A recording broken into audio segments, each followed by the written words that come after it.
for free. And I'm thrilled to be here this evening, thanks to Andrea reissuing another invitation for me.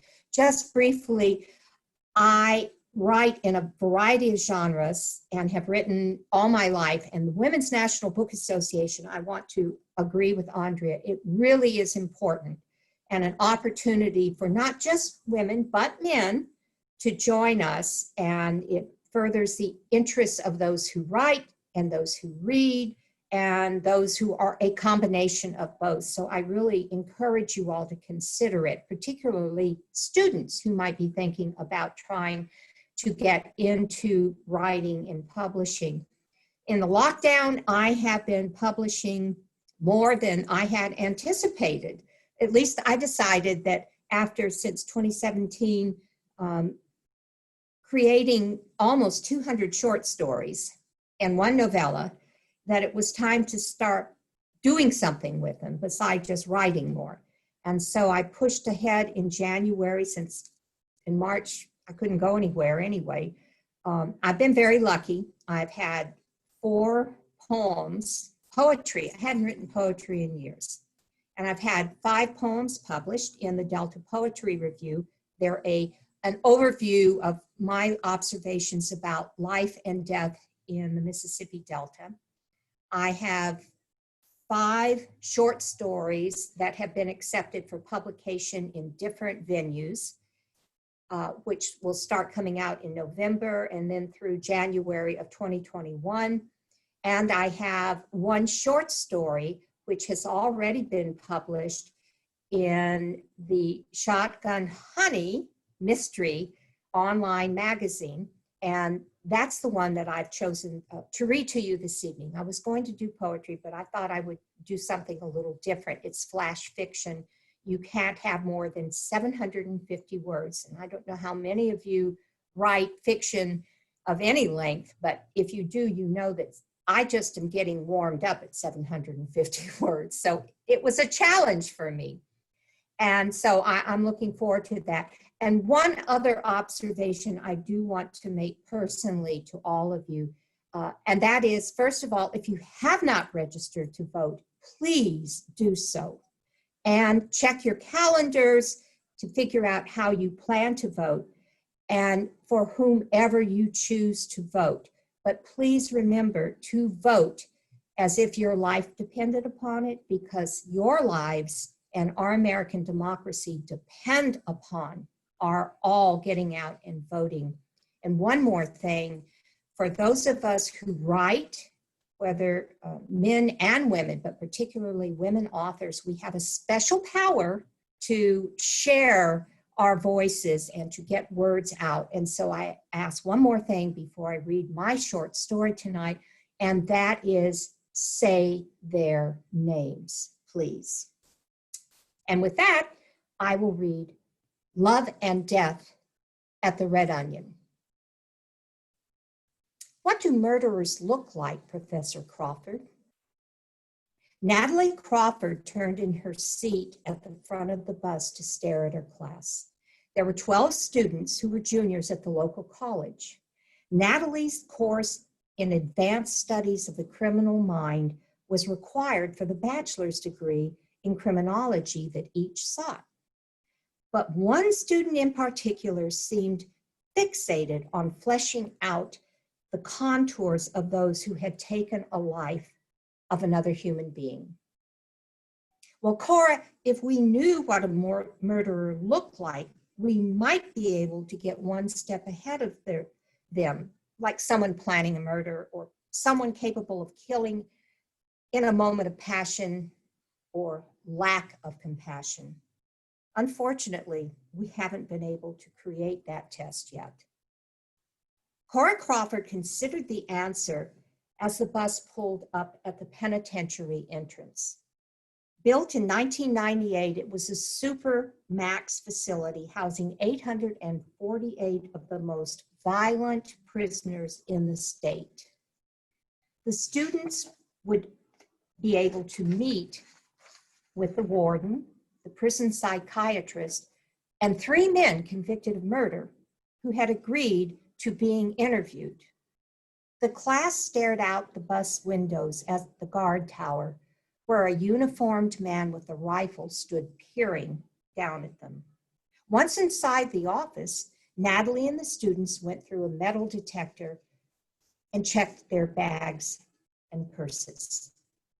They were then escorted to Warden Dan Dunsford's office for a 2-hour question and answer session on how convicted murderers were handled at the Onion, as it was known.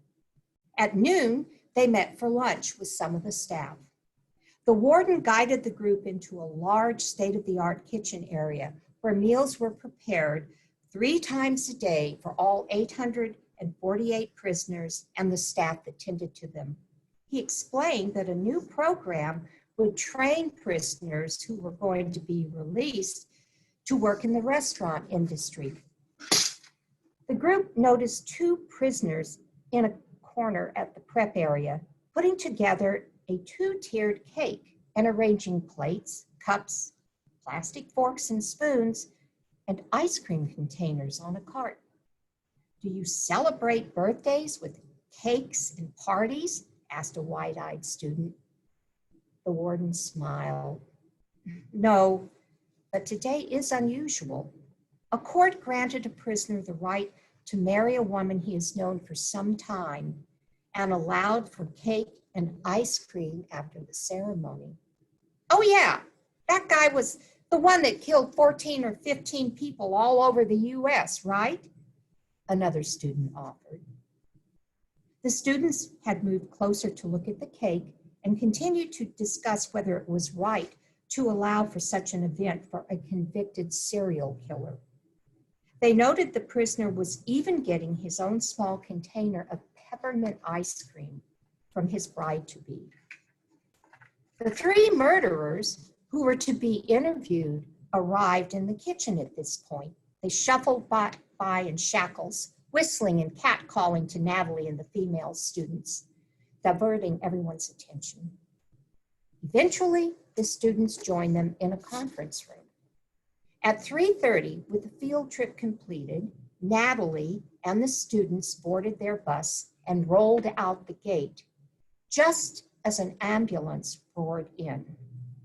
Everyone except Cora turned to watch. At 4:30, pulling into the school parking lot, the radio music for the bus was interrupted. "Breaking news. At approximately 3 o'clock this afternoon, convicted serial killer Carl Cortland died of respiratory failure from an apparent overdose of drugs shortly after marrying his longtime fiancée." A source that did not wish to be identified said that a note found taped to the bottom of the victim's special order ice cream container read, "Revenge is a dish that tastes best when served cold.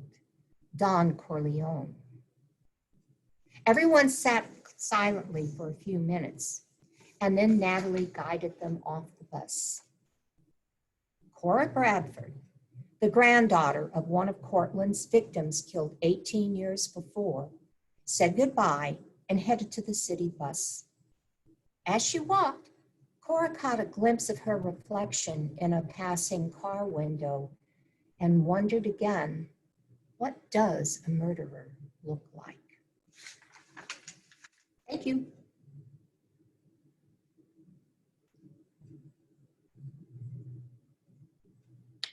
Thank you so much, Pam. And congratulations. Thank you. So our next reader is Katheryn Laborde. Again, I'm so happy to have you, and thank you all for coming again. I just want to say that every time because I know there's so many things every night that we can all go to now. So it's really special that you all came here. So without further ado, Katheryn. And I like it that my students are commenting about your work, Pam. That's great. Thanks, guys. And, you know, I wanted to thank my students for being here. Now, they are getting credit for doing this, but they can do other things to get credit. So I'm really pleased to see them here. Just something. Oh, wow. Yeah, I hope you're reading these comments, Pam. These are great. Thanks, guys. I just wanted to say, you know, at 7 o'clock, I have to leave. So if we're not done by 7, I'll leave a little note, but I absolutely have to leave then. Sorry. But all I'll say is, you know, I write prose mostly, sometimes poetic prose, but I basically write prose. When Pam said how long her piece was, I'm going, I wonder how long this piece is. But I really don't know. Didn't pay attention. This is creative nonfiction. And for my students who have not read that yet, and y'all in a bunch of different classes here, creative nonfiction is the mix of fiction and truth. And truth. You know, it's, you know, I always say fiction and journalism, okay? And so it's a form that I like. It's the essay form. And this piece, I wrote, I guess, either in April or May.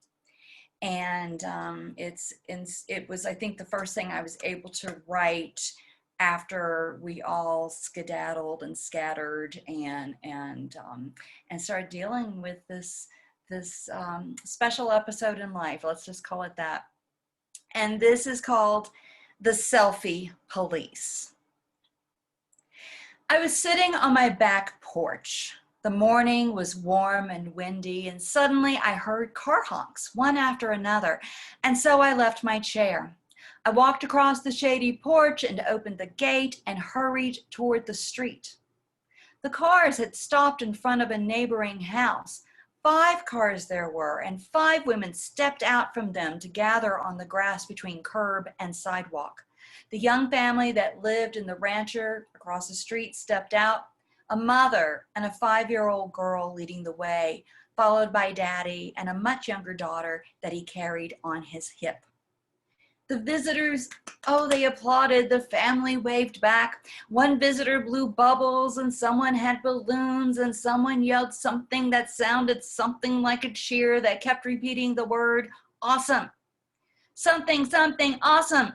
Something, awesome. Something, something, awesome, awesome, awesome. And then someone said, picture. And the visitors seemed to move closer to that young, beautiful family. And I clutched my heart and said, though no one would hear me, no. But the visitors stopped in their tracks. They kept their distance. They took pictures of the family. They took pictures of the ambulant little girl. It was over in a second. Soon, the visitors were heading back to their cars. I called out to one of them, excuse me, is this a birthday or a graduation? And she answered, graduation from kindergarten. And I said, this is wonderful. And I could say no more than that because my eyes were filled with sudden tears and I knew my voice was near breaking. And it doesn't take much to make me cry these days. But I'm fine. The flinch I experience as people come closer to each other, that's new. I've never had a problem with people coming in close to each other, or to me for that matter, until we entered the COVID era. And the other day, I was sitting on my couch across from the large and open window of my house that faces the street. My eyes were on my laptop screen when suddenly I noticed a van slowing down. The van read roadside assistance and it parked across the street. An unmasked guy got out of the van and lumbered up the driveway. My neighbor, also unmasked, sprinted down to meet him. He opened the auto's back door and he leaned over. He appeared to be talking as he unscrewed the bolts to the spare tire. And as she leaned in, she appeared to be speaking. There couldn't have been more than 2 feet between their 2 heads. Unmasked, mouths open, talking to each other. And I wanted to run outside, shout, make noise. I wanted to get her attention, mouth from a distance, you're too close. But I did no such thing. My neighbor is not a stupid woman, I told myself. Perhaps she was merely rattled by the moment, a flat tire coupled with some place she needed to be right now. And maybe later that evening, she herself recalled that moment with her head so close to his as they leaned into the open trunk. and her sudden remembrance that evening would lead to a shouted expletive. Maybe she worried excessively all night when she realized what she had done and poured herself a scotch to make the sudden wash of existential dread less dense to her. The fear, the regret, oh God, we feel it from time to time these days. But right at that moment, I was feeling neither fear nor regret. I put my laptop aside. I turned away from the window. I headed to the back of my house. It doesn't take much to make me angry these days, and fine, I'm fine, really, I am.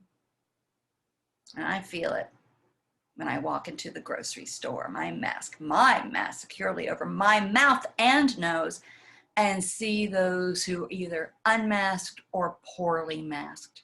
And I feel it when I log into Facebook and I see photos of friends, my friends, posing with people they do not live with. And these photos have turned me into the selfie police. Now, I have this friend that I have nothing much in common with. We've known each other since high school, but even back then, we didn't have much in common, save for the boys that we'd giggle over. She votes red, and I vote blue, and still, we call each other friend. Occasionally, she tells me she loves me after a post or something, and always I tell her the same. And when I post photos, she will like or love them. And when she posts, I do the same. Until she posted a selfie early on in the days of COVID of she and her daughter.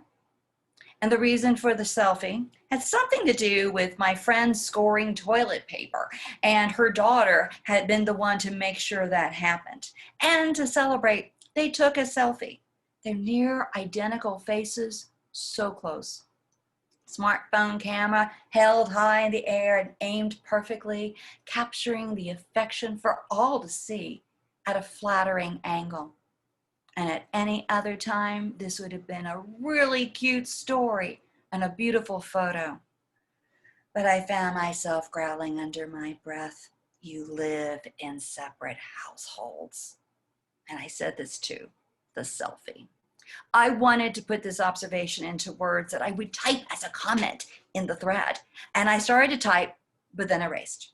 And then I started to type again, and then erased. And then I just put my smartphone down. Weeks pass.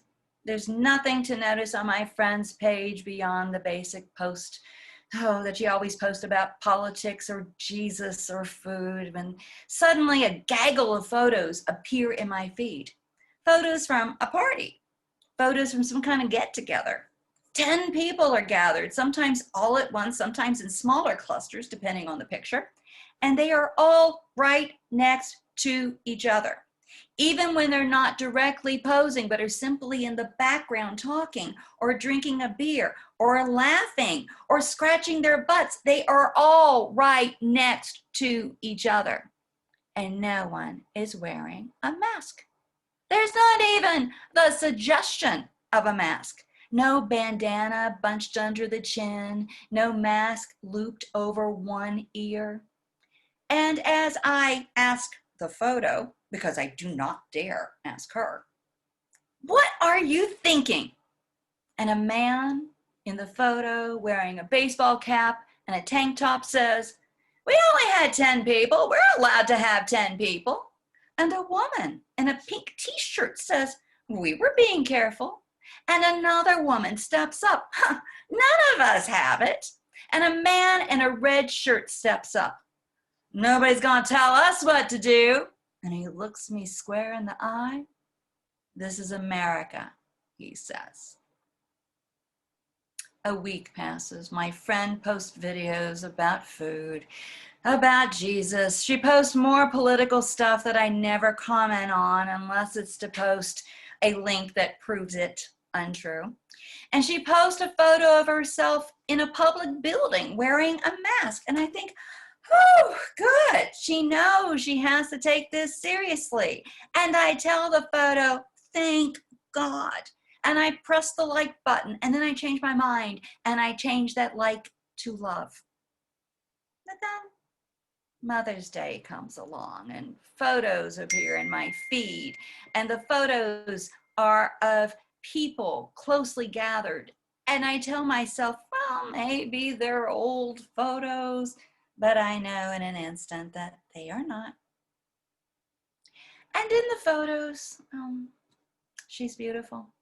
She has always been beautiful, but in this photo, she's beautiful in the way that people are beautiful when they are so very happy in the moment. She's holding young grandchildren in her lap. She is hugging her own children tightly, first one, then the other again. And the smartphone camera is held high in the air and aimed perfectly, capturing that affection for all to see at a maddening angle. Thank you.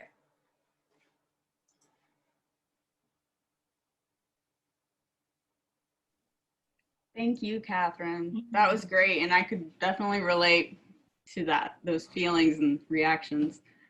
Thank you so much. So now I'm switching roles, and I'm going to be reading. Yay. So thank you all. Yeah, let's give one more round of applause to Katheryn. Thank you all so much for coming and for participating. I love seeing everyone talk. That's what's one cool thing about the virtual readings is it's kind of a little more interactive than it sometimes is. All right, so I'm going to read. So I'm really into pop culture and things. My friend Laura Mattingly, who's a great New Orleans writer, she read these pieces I'm about to read in our writing workshop recently and called it a cultural collage. So yeah, so these are all erasures. I'm gonna read 4 poems. One's actually by Frank O'Hara from this book, his collected. So I'm like recently obsessed with James Dean, which is like super old, you know, he died in 1955, 65 years ago next week. But, oh, Pam, you wanna? I said, be careful when you say old. I know, I'm sorry, of course. Some of us were around when he passed, my friend. Yeah, my mom was. You know, I mean that in the best possible way, because I know everything is like an imitation, kind of like everything that I was into before. Kind of, it seems, you know, I can see the influence, and I just happened to catch East of Eden on TV, and he kind of went from being like an idea to like a real thing, and just seeing him move and like, yeah. So anyway, the idea of writing a poem about him was like overwhelming.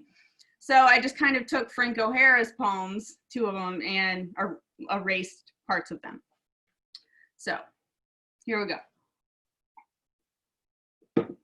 One other thing I'll say real quick is that it's funny because usually when you do a reading, you're like, you go somewhere and, you know, you might be a little nervous, your heart beating fast, but now I'm just like in my house and I feel that way, and it's just, I'll never get over it. Anyway, so some Frank O'Hara. Thinking of James Dean, soaring over the island from sea to bay. Each panoramic second, the rainbows canceling each other out, to dream, the moon invisibly scudding under blue-black clouds. To dream of roaches nibbling at my racing toenails. The first plunge in the brilliant sunlight. Like an ant dragging its sorrows up and down the sand to find a hiding place. The sea is dark and smells of fish beneath its silver surface. A face of heat and joy again, total immersion, and the stance after hours of lying in nature, and simulated death in the crashing waves, their shells and heart pounding me naked, but in Boston. Less bruised and less alive, perhaps, backstage. Would I be smaller in the vastness, in the monumental stillness of an eye green on the bleaching beach? My friends are roaming or listening to La Boheme, the cold last swim before the city. Of my life, I cannot find an orange for some nebulous vitality, kissing its leaves and stem, exuding oils of Florida, of pleasure. The ambassador of a hatred, your whim of ending him, in the empty streets of New York, I am its dirty feet and head, and he is dead. Not on trees, but on clouds, and speed, and your terrible example, a spirit eager for the punishment, of unnatural vigor, their dreams, their own, and the sequins of a very small, very fat eyelid, my life between your teeth, tin thread, to close my lids in tears, and my loins move yet. You have left me alone in a million hooting blood vessels and other glittering things, in the hog wallow, in their inane moth-like adoration, these stages for which no words been. You high ones hated the prodigy and invention of his nerves. Your love should be difficult as his was hard. Breathe in his innocent flesh like smoke. Obscure your scissors. And now I am stammering a little in the earth, the nourishment of his pale green flowers. So that was Frank O'Hara, like I said. Now I'm gonna read 3 poems that I actually wrote. They're also erasures, thank you guys. They're kind of like I wrote a poem every day, and it was like way too much writing, so I actually read them, like recorded myself on video, uploaded it to YouTube, and then copy and pasted the transcript so I wouldn't have to type it all out. And then I went and erased words. So yeah, and that brings us here. So Andrea, just real quick, because I know a lot of people in the audience, they don't know what erasures are. Could you just explain briefly so they kind of get it better? Thank you, yes. So an erasure is, you can take any text. So that I took text from Frank O'Hara, and I just kind of erased, whether it's with like ink, whiteout. I just do it on the computer. I make the text white so you can't see it anymore, and what's left is the erasure. So like, here's an example. So everything that's white, there's still words there. They're just erased. They're like white fonted, I say. Blackout poetry, exactly. So yeah, you can, take old books, newspaper articles, Supreme Court documents, really anything.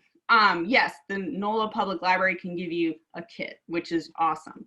So yeah, hopefully that's a good primer. And if you want to add to this in the chat, please do so. Again, I'm just going to read 3 more short little poems that I wrote. Thank you again so much for listening. September 38. Left the pen in the last page. Handy. Other pen marked my shirt. Want to get some waffles, bro? Never got to peg my ex. Hashtag regrets. Drew the pine tree earlier. Always add ease to words I shouldn't. Old English. Cuddy trying to nest in the stacked Christmas tree branches. Our fake president talking about the border wall. What was that possum in the trash? Jeff Sessions' dad swam in our pool when it was foggy. Cuddy looks scared. What's behind me? Wish, I wish, I wish. My name's yours. What's Alaska? I'm so warm. This one, and my cat Cuddy is behind me right there.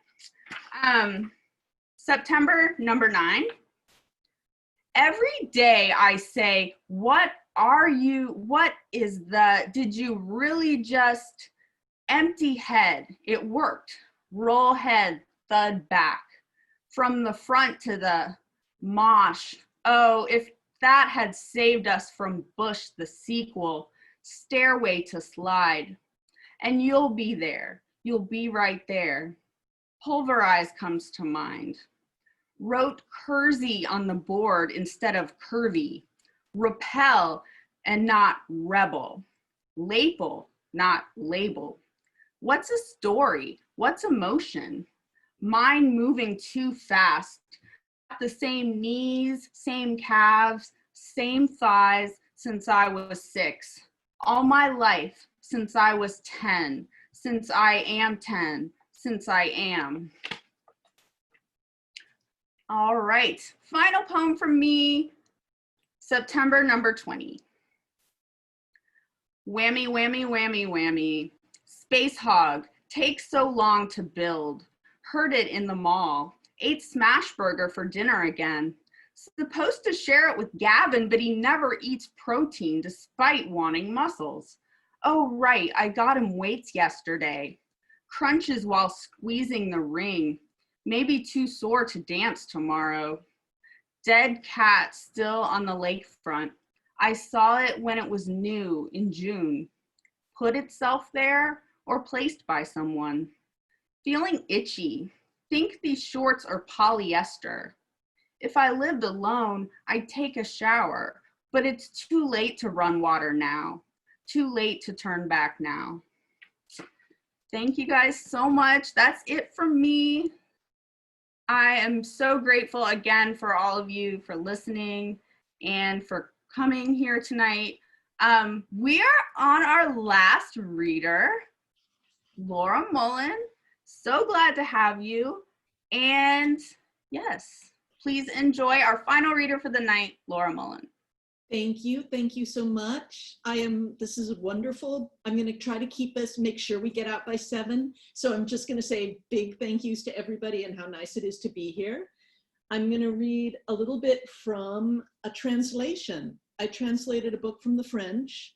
The author is Véronique Pitelot. She lives in Paris and she writes these hybrid genre books. And this one is it's poetry, but it's also experimental fiction, and it's also a critique of film noir. And I'm just gonna read a tiny bit from it and then one other poem. So here goes, Hero. Attempted definition. The hero distinguishes himself through his exploits and a remarkable courage. Legendary and mythic, he demonstrates his valor through a series of actions and difficult tests. Devoted to a cause, he will be worthy of the public esteem and glory he has won. Demigod, he must imagine something heavenly, solar, energetic, and resplendent. He faces the unknown and is never afraid. The hero is preferably living, but dead, he will be more effective. The common man, the faithful, can then identify with him and participate imaginatively in his existence. Modern heroes are known through the medium of audiovisual transmissions, radio, television, movies. Their superhumanity is visible on the screen, face enlarged, and audible thanks to an electronically filtered voice. Actor, cosmonaut, athletic, or revolutionary, young, handsome, rich, and amorous, he often belongs to the universe of the spectacle. The movies engendered these stars who became idolized heroes, objects of a public cult. Bill stops himself brusquely. He enters, stumbles over something. Muriel's shoes make 2 marks on the ground. 2 arms dangle from the bed. He catches his feet in the telephone cord. He turns around, shuts off the radio. sound of steps amplified on the stairs. At this instant, the hero must make a decision, seize a last chance and prove his autonomy. The hero is the guy who's determined to find chances. The heroine wears a dark raincoat and sunglasses. A man arrives. He rests his hand on the bar stool beside her. The conversation starts up. It's 3 p.m. Muriel lets things go. The world develops around her, despite her. Always she leaves traces on the cigarette filters, messages, bottles in the sea. The heroine is a body in movement before being a thought in action. From the jukebox comes a sweet melody. Jeff?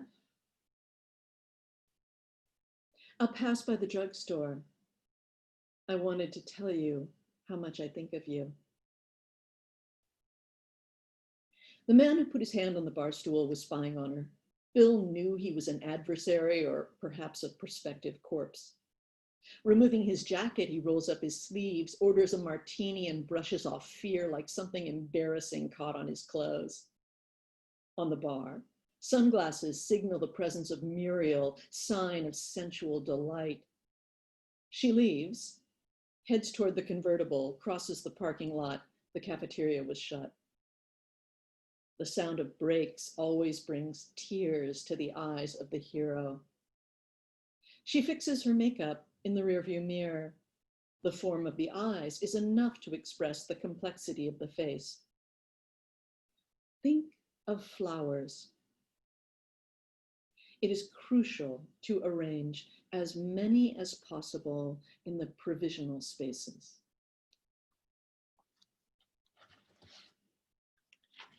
And I'm going to follow up the poems from Hero, Veronique Pitelot's marvelous book, just published recently by Black Square, with a single poem from an anthology that arrived today and that I'm very excited about, and I'm in it, and the people in it are really great, and the whole idea is fabulous. It's More Truly and More Strange, 100 contemporary American self-portrait poems. And my fabulous teacher, Jory Graham, published a book called The End of Beauty. And she was doing these amazing self-portrait poems in that book. Self-portrait as the gesture between them is one of the beautiful titles I remembered. And when I was much, much, much younger, this poem is almost 30 years old.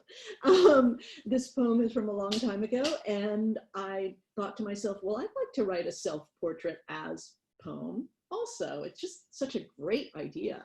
So yeah, she's inventive and a genius. So here we go. And this is from a book of mine called After I Was Dead. And the poem is called Self-Portrait as Somebody Else. Did it better. Pathetic in the bathtub, post-water. Naked victim of what? In the late 20th century style, hurt dirty, rage-soaked.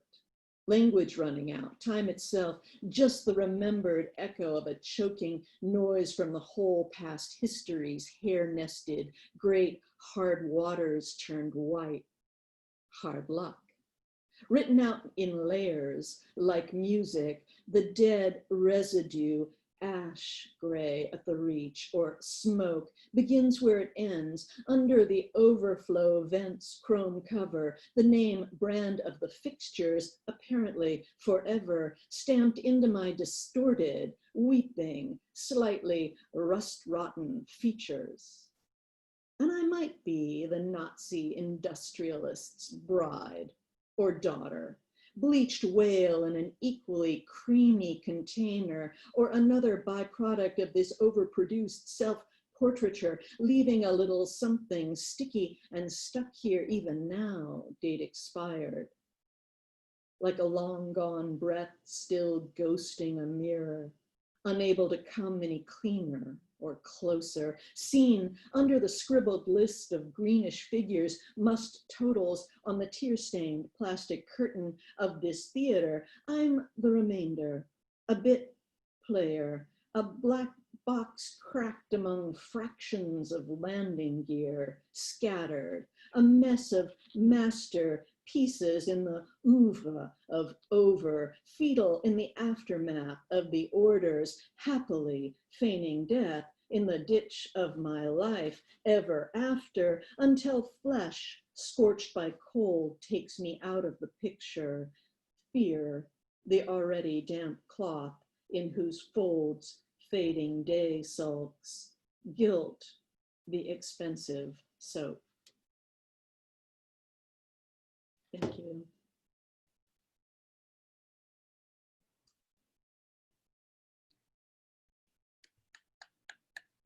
Thank you so much, Laura.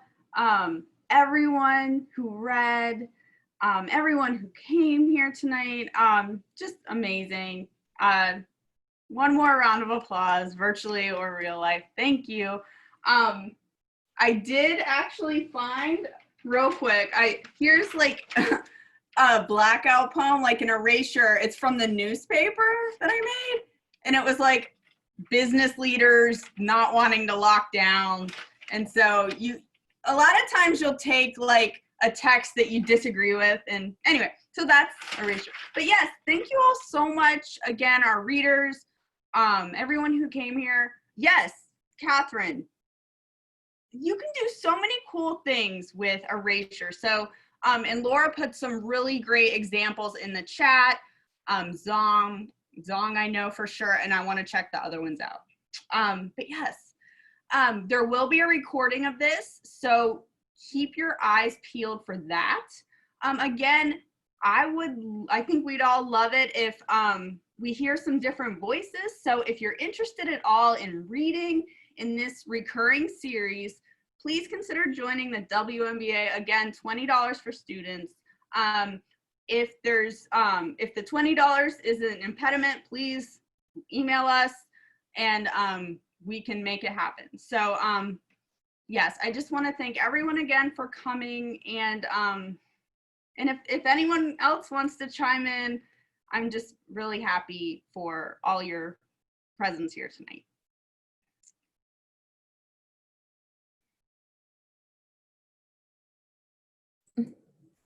I just wanted to thank you, Andrea. You do a lot of work for the group. This is tough right now for us. We can't go anywhere. We can't meet anywhere.